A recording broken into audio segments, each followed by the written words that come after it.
Hello everyone. तो आज हम पढ़ने वाले हैं एक और important topic of forensic law जिसका नाम है इंजरी। सबसे पहले तो आपने यूजुअली जो है वो टर्म सुनी होगी, इंजरी हो गई मुझे, ठीक है, ठीक है, हो गया, ठीक है, या फिर ठीक है। ये जो है ये कॉमन पार्लेंस में हम कैसे यूज करते हैं, एज सिनोनिम्स यूज करते हैं। पर जब हमारी बात लॉ की आ जाती है तो ये सब जो है ये अलग अलग है, ठीक है। तो सबसे पहले हम पढ़ते हैं कि इंजरी, वुंड और हर्ट लीगल टर्म्स में इनका क्या मतलब है, ठीक है।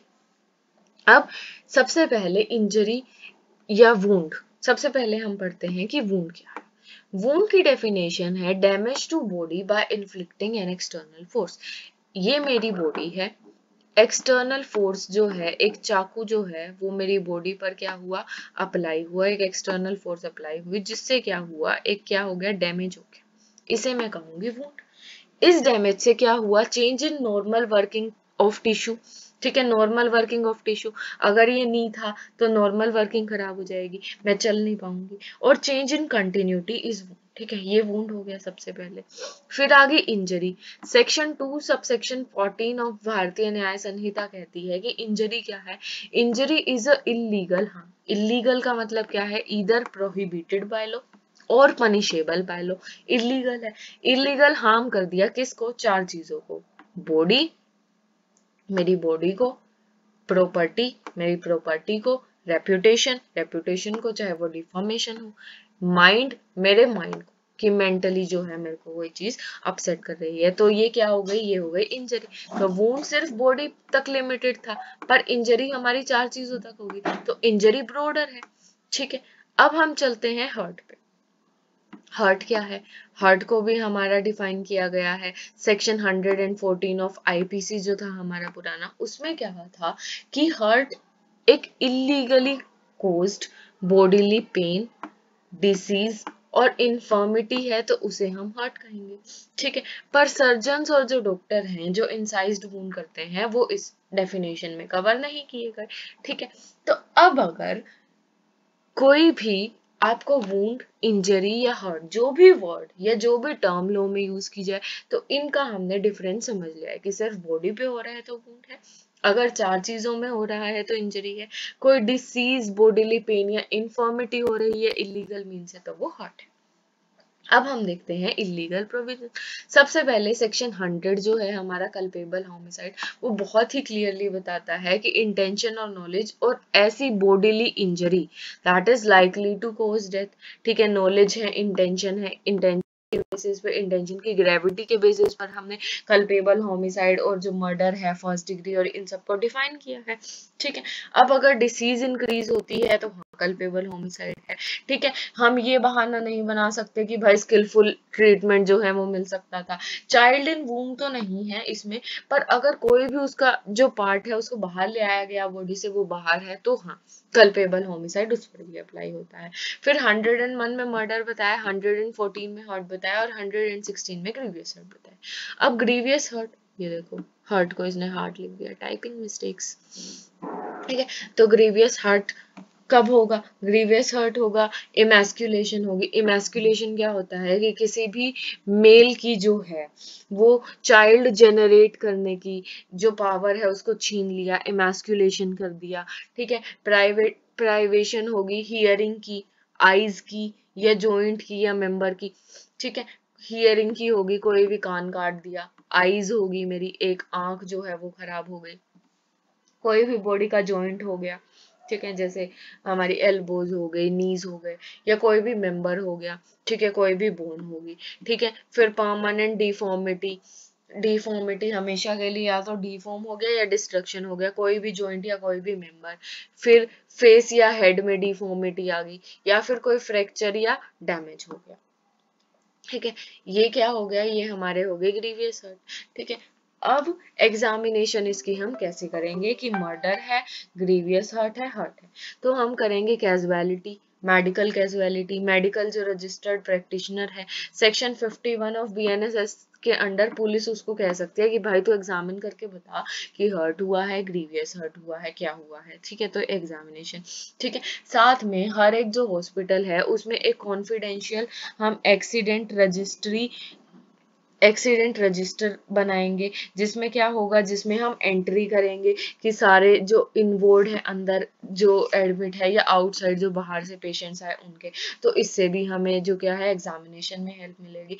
उसके बेसिस पर ये जो मेडिकल प्रैक्टिशनर है लीगली रजिस्टर्ड, ये एक मेडिको लीगल रिपोर्ट बनाएगा, जिसमें क्या होगा, name age address of person होगा, कौन है, कितने साल का है, कहाँ रहता है, कौन लाया, क्या वो उसका रिश्तेदार है तो क्या रिश्ता है, डेट टाइम और प्लेस, किस टाइम किस जगह पर कहाँ पर उसकी एग्जामिनेशन की जा रही है।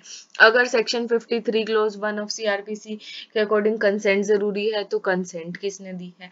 फिर डिस्क्रिप्शन इंजरी की डिटेल हमने ली, फिर एक्सपर्ट का क्या मेडिकल ओपिनियन है वो आ गया, फिर पेशेंट की मेडिकल हिस्ट्री क्या है वो आ गई, इंजर्ड जो एरिया है उसकी location, shape, size of injury, ये सब आ गया, ठीक है। तो हमने मेडिकल लीगल रिपोर्ट में सब चीज देनी है, ये आदमी है, ये इसको लेके आए, यहाँ पर हम इसको एग्जामिन कर रहे हैं, उसकी कंसेंट चाहिए था, ये उसको चोट लगी है, एक्सपर्ट का मानना ये है, ये इसकी मेडिकल हिस्ट्री है, और फिर इंजरी के बारे में।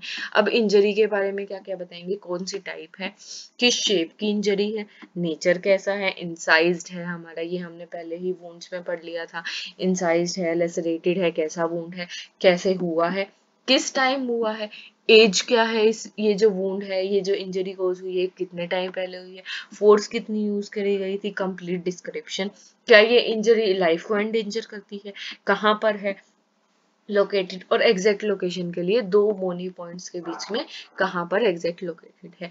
अब उसके बाद इसका कोज हम जानेंगे कि इमीडिएट और डायरेक्ट कोज हो सकता है या रिमोट और इनडायरेक्ट कोज हो सकता है, ठीक है।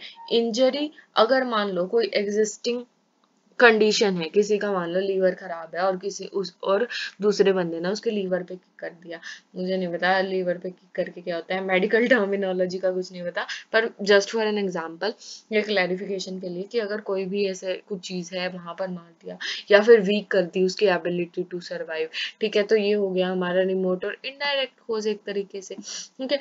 तो कोजा कोजन होना चाहिए, उसका डायरेक्ट कोज क्या है हम ये देखेंगे, ठीक है। और गिल्टी ऑफ कल्पेबल होमिसाइड है या मर्डर है, ये क्लियरली हमें 100 और 101 में दिया ही हुआ है।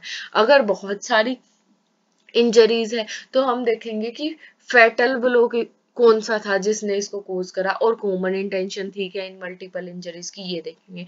फिर फोरेंसिक का काम क्या है, उसमें टाइम ऑफ डेथ बताएगा कि कब टाइम ऑफ डेथ हुई है, कैपेसिटी टू एक्ट उसके बेसिस पर एक्ट करेगा, एनालिसिस करेगा, फिर देखेगा कि सेल्फ डिफेंस में या प्रोवोकेशन से तो नहीं हुई, फिर अगर डिलेड हो गई डेथ तो उसके लिखेगा। अब हम देखते हैं इससे रिलेटेड केस लॉज, ठीक है। Virsa versus state of Punjab में क्या कहा था कि अगर इंजरी है, डेथ बाय इंजरी है, तो हम इसमें अगर इंजरी का केस है तो हम देखेंगे डेथ बाय इंजरी हुई है, क्या वो सफिशिएंट कोज था डेथ का जो इंजरी थी, और उस इंजरी का नेचर क्या था, उसके बेसिस पर हम बता सकते हैं कि जो इंजरी है वो हर्ट में आएगी, ग्रीवियस हर्ट में आएगी, कल्पेबल होमिसाइड के लिए रिस्पॉन्सिबल है या मर्डर के लिए रिस्पॉन्सिबल है। फिर Lakshmi Singh versus state of Bihar के केस में क्या कहा था कि टाइम ऑफ अकरेंस, जिस टाइम हुआ है जो भी क्राइम हुआ है, जो भी ऑफेंस हुआ है वो, और इंजरी अगर इनका टाइम सेम है तो इसका मतलब है कि प्रोसिक्यूशन कुछ छुपा रहा है। अगर मान लो एक पर्सन है, ठीक है, एक पर्सन, एक कोई अकरेंस हुआ था और कुछ लोग आगे पीट गए, ठीक है, अब कुछ लोग आगे पीट गए और उसका जो पर्सन को इंजरी लगी है वो भी उसी टाइम लगी है और कुछ लोग आके पीट के भी गए थे, ये दोनों टाइम सेम है, और प्रोसिक्यूशन कह रहा है उन बंदों ने तो मारा नहीं, तो मतलब ऑब्वियसली कि प्रोसिक्यूशन कुछ छुपा रहा है, ठीक है। प्रोसिक्यूशन कुछ छुपा रहा है और विटनेस भी प्रोसिक्यूशन की बात को सच कह रहे हैं, तो विटनेस भी अनरिलायबल है, प्रोसिक्यूशन छुपा रहा है साथ में विटनेस अनरिलायबल है, तो इसीलिए डिफेंस वर्जन हो सकता है प्रोबेबल हो, तो इसीलिए एक बेनिफिट ऑफ उन्हें डाउट मिल जाता है। फिर निर्भया के केस में हुआ था, कथुआ गैंग रेप केस में हुआ था, Mohammad Ajmal Kasab versus state of Maharashtra के केस में हुआ था कि हमने इसके बेसिस पर जो है वो पता किया था। अब चैलेंजेस क्या है, अब हर पर्सन का जो है वो अलग व्यू होता है अलग अलग इंजरीज को लेके, हाँ कि ये ऐसे कोज होगी ऐसे कोज होगी, तो व्यूज, ठीक है, फिर एक्सपर्ट के ओपिनियन डिफर्स करते हैं, फिर टाइम ऑफ अकरेंस बताना मुश्किल है, ठीक है। तो ये था हमारा पूरा कंसेप्ट ऑफ इंजरी, सारे जो बेसिक्स हमारे फोरेंसिक लॉ में यूजफुल हैं। तो ये थी हमारी आज की वीडियो, ऐसी ही और वीडियोस के लिए बने रहिए, चैनल को लाइक कीजिए, सब्सक्राइब कीजिए। Thank you.